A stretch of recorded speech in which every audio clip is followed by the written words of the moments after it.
Israel intensified its bombing of Gaza on Monday. The dozens of pre-dawn airstrikes came a day after more than 40 Palestinians were killed, the deadliest day since Israel began its bombardment of the city exactly a week ago. Rescuers spent Sunday digging through the rubble, hoping to find survivors. The bombings also damaged a power line linking Gaza's only power plant to the city's south. The United Nations says that fuel shortages could cause hospitals and other facilities reliant on generators to lose power. Electricity, water and telecommunications are cut. I have no idea when these essential services will be restored. We have to endure such difficulty. Palestine has been suffering from such destruction for 15 years, but now the situation is even worse. Israel's attacks have aggravated the suffering of the Palestinian people.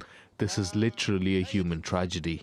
As Israeli strikes pummeled Gaza, Hamas launched rockets towards Israel overnight. Most of the projectiles were intercepted by Israel's Iron Dome defense system, and air raid sirens warned residents to hide in shelters. In contrast, Palestinians in Gaza have nowhere to run. The overcrowded city of 2 million people has no bomb shelters, so many have no choice but to huddle in fear in their homes or run onto the streets.